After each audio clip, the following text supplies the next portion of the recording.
प्रश्नावली 1.1 का पहला सवाल है, योग करना है। योग कीजिए। जिसमें पहला सवाल दिया हुआ है 8 3 7 8 7 3 6 5 8 4 7 0 7 4 6 8 5 4 9 8 3 2 8 9 4 9 3 0 7 5 5 6 5 4 0 1। इसका योग करना है वैदिक विधि से। वैदिक विधि में हम क्या करते हैं, हासिल नहीं लगाते, हासिल के बदले क्या करते हैं, एकाधिक का निशान लगाते हैं। जैसे यहाँ से शुरू करते हैं तो 3 और ये 4 7, 7 और 9 हो गए 16, तो 16 की एक हासिल इधर चली गई, पीछे बचे 6, 6 और 5 11, 11 की एक हासिल इधर चली गई, पीछे बचा 1, फिर 1 और 1 कितने हो गए 2। इसी तरह यहाँ पे 7 और 7 होते हैं 14, 14 की एक हासिल चली गई यहाँ पे, पीछे बचे 4, 4 और 5 हो गए 9, 9 और इसको एक गिनेंगे, 9 और 1 10, 10 और 8 हो गए 18, 18 की एक हासिल इधर, पीछे बचे 8, 8 और 1 हो गया 9, 9 और 7 16, 16 की एक हासिल इधर और 6 इधर। आगे 8 और 1 9, 9 और 4 13, 13 की एक हासिल इधर, पीछे बचे 3, 3 और 8 11, 11 की एक हासिल इधर, पीछे बचा 1, 1 और 1 2, 2 और 2 4, 4 और 1 5, 5 और 4 9। आगे 7 और 1 8, 8 और 8 16, 16 की एक हासिल इधर, पीछे बचा 6, 6 और 1 7, 7 और 6 13, 13 की एक हासिल इधर, पीछे बचे 3, 3 और 3 6, 6 और 3 9, 9 और 5 14, 14 की एक हासिल इधर, पीछे बचे 4, 3 और 1 4, 4 और 5 9, 9 और 1 10, 10 और 4 14, 14 की एक हासिल इधर, पीछे बचे 4, 4 और 8 हो गए 12, 12 की एक हासिल इधर, पीछे बचे 2, 2 और 9 हो गए 11, 11 की एक हासिल इधर, पीछे बचा 1, 1 और 1 2, 2 और 6 हो गए 8। इसी तरह 8 और 6 14, 14 की एक हासिल इधर, पीछे बचे 4, 4 और 1 5, 5 और 7 12, 12 की एक हासिल इधर, पीछे बचे 2, 2 और 1 3, 3 और 9 12, 12 की एक हासिल इधर, पीछे बचे 2, 2 और 1 3, 3 और 4 7, 7 और 5 12, 12 की एक हासिल इधर, पीछे बचे 2, 1 2 3 4। ये आ गया अपना आंसर।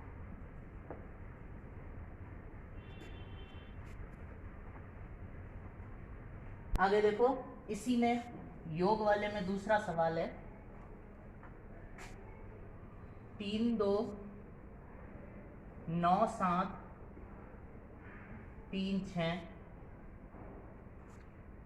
4 6 5 7 2 8 6 2 3 9 9 9 5 5 4 3 2 1। इसको देखो, सबसे पहले यहाँ से देखो 6 और 8, 6 और 8 हो गए 14, 14 की हासिल 1, पीछे बचा 4, 4 और 9 हो गए 13, 13 की हासिल 1, पीछे बचा 3, 3 और 1 हो गए 4। आगे 3 और 1 4, 4 और 2 6, 6 और 1 7, 7 और 9 हो गए 16, 16 की हासिल 1, पीछे बचा 6, 6 और 2 कितने हो गए 8। इसी तरह आगे 7 और 7 हो गए 14, 14 की हासिल 1, पीछे बचे 4, 4 और 1 5, 5 और 9 हो गए 14, 14 की हासिल 1, पीछे बचे 4, 4 और 3 कितने हो गए 7। आगे देखो 9 और 1 10, 10 और 5 हो गए 15, 15 की हासिल 1, पीछे बचा 5, 5 और 1 हो गए 6, 6 और 3 9, 9 और 4 हो गए 13, 13 की हासिल 1, पीछे बचा 3। इसी तरह आगे 2 और 1 3, 3 और 6 9, 9 और 2 11, 11 की हासिल 1, पीछे बचा 1, 1 और 1 2, 2 और 5 हो गए 7।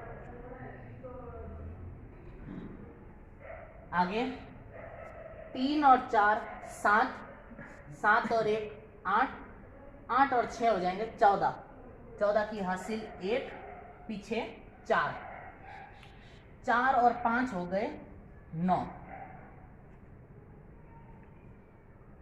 आगे देखो यहाँ पर 1 है तो 1 का 1, ये आया आंसर। अगला सवाल है तीसरा, व्यवकलन कीजिए।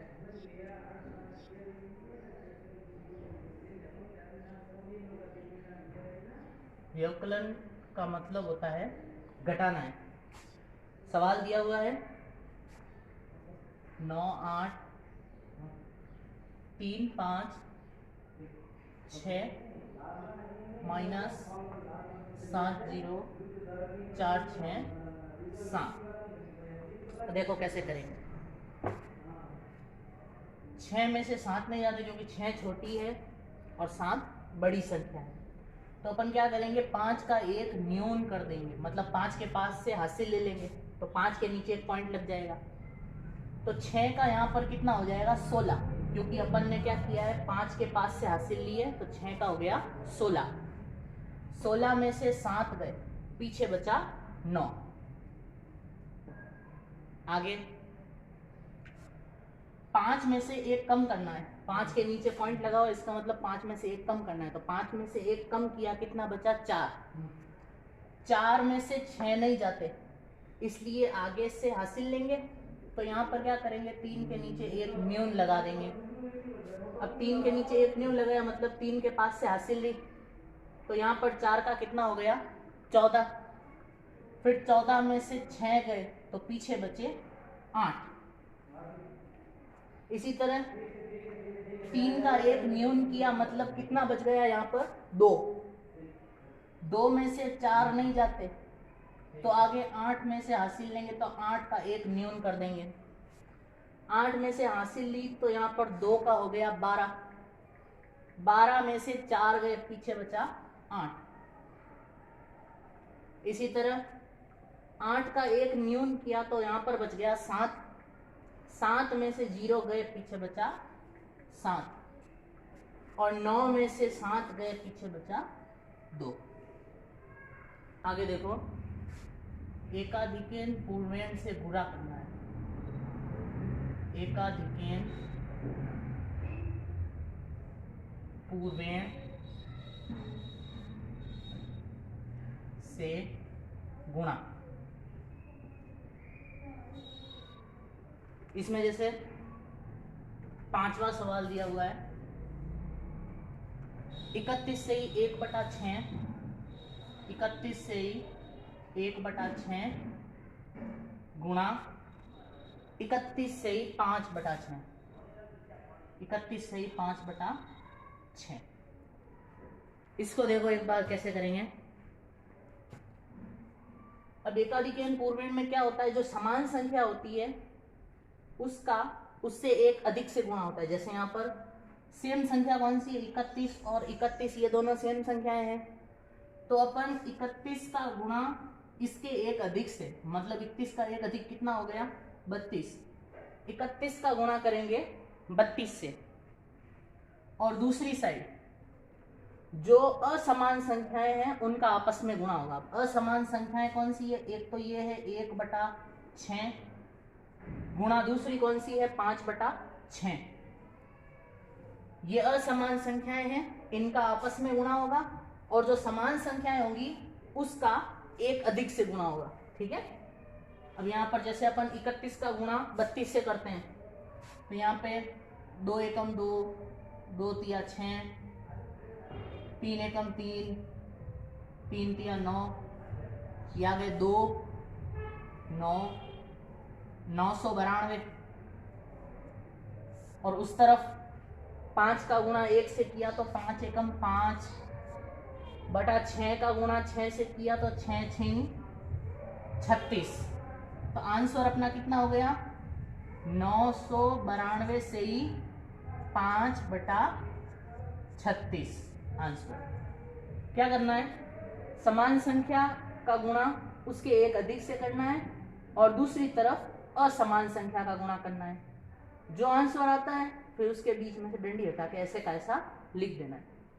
इसी तरह इसमें अगला सवाल देखो, ये दिया हुआ है 103 गुणा 103 गुणा 197, 103 गुणा 197। इसमें देखो कैसे होगा, समान संख्या कौन सी है 1 और 1, तो इसमें 1 का गुणा किससे हो जाएगा, उससे एक अधिक से। 1 का एक अधिक कितना हो गया 2, तो 1 का गुणा कर दिया 2 से। दूसरी साइड में असमान संख्या कौन सी है 03 और 97, तो यहाँ पर 03 का गुणा किससे करेंगे 97 से। ठीक है। 2 का गुणा 1 से, 2 एकम 2, 0 का 0, फिर 3 का गुणा करेंगे 97 से, 3 और 7 21 का 1, हासिल लगी 2, 3 नम 27, 27 और 2 कितने हो गए 29, 20,291 हो गया अपना आंसर। देखो आगे निखिलम सूत्र से गुणा करना। निखिलम सूत्र से गुणा।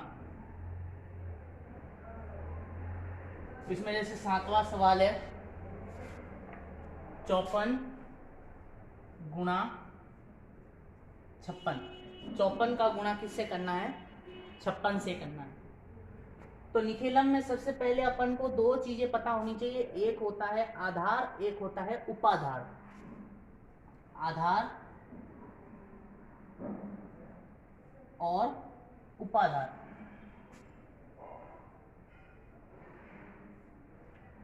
आधार क्या चीज होती है, इन दोनों संख्याओं की निकटतम संख्या। अब इन दोनों संख्याओं की निकटतम संख्या जो है वो 50 है, तो इनका आधार कितना हो गया अपना 50। इसी तरह उपाधार, उपाधार जो है वो किससे बनता है आधार से ही बनता है। आधार का ये जो 5 है वो अपना हो गया उपाधार। आधार 50 तो उपाधार 5। मान लो अगर आधार 100 है तो उपाधार कितना होगा 10। आधार अगर 60 है तो उपाधार कितना होगा 6। इस तरीके से। ठीक है। आगे देखो, इसके बाद अपन को निकालना होता है विचलन। विचलन मतलब संख्या और आधार के बीच का अंतर। इस संख्या में से जब अपन आधार घटाएंगे तब अपन को क्या मिलेगा, उसका विचलन मिलेगा। ठीक है, तो ये हो गया 54 और 56। 54 का विचलन होगा +4, क्योंकि 54 में से 50 घटाएंगे तो पीछे कितने बचेंगे, 4। इसी तरह 56 का विचलन होगा +6, क्योंकि 56 में से 50 घटाएंगे तो कितने मिलेंगे, 6। आगे देखो, सबसे पहले करेंगे उपाधार का गुणा। उपाधार का गुणा, उपाधार अपने पास है 5, तो 5 का गुणा। इसके बाद अपन करेंगे वज्र योग। ठीक है, संख्या का योग अगली संख्या के विचलन से। जैसे 54 का करेंगे 6 से और 56 का करेंगे 4 से। अपन के ऊपर डिपेंड करता है कि अपन अगर 54 लेंगे तो 54 के अंदर किसको जोड़ना पड़ेगा, 6 को। और अगर अपन 56 लेंगे तो 56 के अंदर किसको जोड़ना पड़ेगा, 4 को। मैं यहां से जैसे 54 लेता हूं तो 54 के अंदर मैं किसको जोड़ूंगा, 6 को। अब मैं 54 के अंदर 4 को नहीं जोड़ सकता, वो गलत हो जाएगा। दूसरे स्टेप में क्या होता है, विचलनों का गुणा। विचलन अपने पास है 4 और 6, तो क्या करेंगे, 4 का गुणा कर देंगे 6 से। ठीक है, आगे देखो, 5 का गुणा 54 + 6, 54 और 6 हो गए 60। दूसरे स्टेप में 4 का गुणा 6 से करेंगे तो 4 × 6 = 24। आगे 5 का गुणा 60 से किया, 5 × 6 = 30 और 0 का 0 300। और दूसरे स्टेप में 24 का 24। अब देखो, दोनों स्टेप को मिलाएंगे तो दोनों स्टेप को मिलाने से क्या होगा, ये बीच वाले अक्षर हैं ये जुड़ जाएंगे। जो ये इसका इकाई अंक और इसका दहाई अंक, ये दोनों क्या होंगे, आपस में मिल जाएंगे। तो ये देखो, 3 0 का 3 0, इस 0 और इस 2 को मिलाएंगे तो ये हो जाएंगे 2 और ये 4 का 4। 3024 अपना हो गया आंसर। इसी तरह एक अगला सवाल है,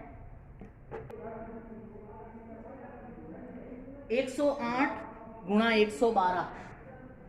108 × 112। अब इसमें देखो, इनकी निकटतम संख्या आधार। अब इनकी निकटतम संख्या क्या होगी, 100 होगी। आधार कितना होगा इनका, 100। और उपाधार जो है, उपाधार, आधार 100 है तो उपाधार कितना हो जाएगा, 10। इसके बाद निकालेंगे अपन विचलन। तो विचलन निकालेंगे तो 108 112। विचलन निकालेंगे, 108 में से 100 गए, पीछे बचे प्लस के 8। 112 में से 100 गए तो पीछे बचे प्लस के 12। आगे इतना हो गया। फिर क्या होता है, उपाधार का गुणा। उपाधार है अपने पास 10, तो 10 का गुणा और वज्र योग। पिछली बार भी बताया था, 108 को किससे जोड़ेंगे, 12 से, और 112 को किससे जोड़ेंगे, 8 से। अब पिछली बार मैंने ऊपर की संख्या ली थी, इस बार मैं नीचे वाली संख्या ले रहा हूं। इस बार मैं ले रहा हूं 112। तो अपन 112 लिए, 112 में किसको जोड़ेंगे, 8 को जोड़ेंगे। 112 + 8। दूसरे स्टेप में हम क्या करेंगे, विचलन का गुणा।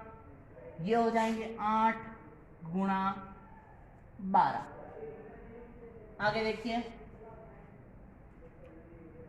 10 गुणा 112 और 8 दोनों को जोड़ देंगे तो ये हो जाएंगे 120। और दूसरे स्टेप में 8 और 12 का गुणा होगा तो 12 8 96 96। आगे देखो 120 को 10 से गुणा करेंगे तो कितने हो जाएंगे 1200 और इस तरफ कितने होंगे 96 96। अब देखो जैसे पिछली बार किया था, जो इसका इकाई अंक होता है और इसका दहाई अंक होता है वो दोनों क्या हो जाते हैं, मिल जाते हैं। तो देखो 120 का 120, इसका इकाई अंक 0 और इसका दहाई अंक 9, दोनों मिल गए तो 9 और 0 कितना हो गया 9 और 6 का रह जाएगा 6। ये आ गया अपना आंसर। आगे देखो सूत्र एक न्यूनन पूर्वेण से गुना। सूत्र एक न्यूनन पूर्वेण से गुणा।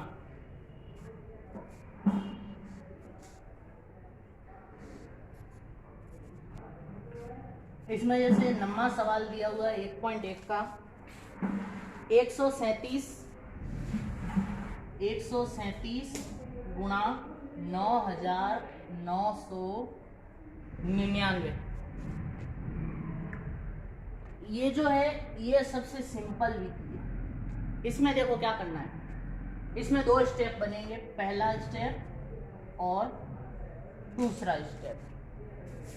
पहले स्टेप में अपन को क्या करना है 137 में से 1 कम कर देना है। कितना हो गया 136 हो गया। दूसरे स्टेप में क्या करना है 9999 में से ये जो 136 मिले अपन को ये घटा देंगे। तो देखो 9 में से 6 गया 3, 9 में से 3 गया 6, 9 में से 1 गया 8 और 9 का 9। इसके बाद कुछ नहीं करना है, जैसा कि जैसा है वैसा का वैसा लिख देना है। 136 आगे और ये 9863 पीछे। आंसर इतना सिंपल है, कुछ नहीं करना है, सिर्फ 137 में से 1 कम करना है, जो आंसर आए उसको बाकी 9 वाली संख्या में से घटा देना है, फिर दोनों को पास पास में लिख देना है। अच्छा अब एक चीज है, ये नियम कब लगेगा जब किसी भी संख्या का गुणा 9999 वाली संख्या से करना हो। अगर अपन मान लो 137 का गुणा 560 से करना चाहे इस विधि से तो संभव नहीं है। इस विधि में सिर्फ संख्या के गुणा 9999 वाली संख्या से ही हो सकता है। इसी तरह एक 10वां सवाल ले लो और इसी की तरह ही है। 46 का गुणा करना है 99 से। 46 गुणा 99। अब देखो बहुत ही सिंपल है, क्या करेंगे 2 समूह बना लेंगे, पहला ग्रुप दूसरा ग्रुप। 46 माइनस 1 कितने हो गए 45 और इधर 99 माइनस ये जो आंसर आया 45। तो 9 में से 5 गए पीछे बचे 4 और 9 में से 4 गए पीछे बचा 5। कुछ नहीं करना है, 45 आगे आ जाएगा और ये 54 पीछे आ जाएगा। आंसर इतना सिंपल है। कोई प्रॉब्लम?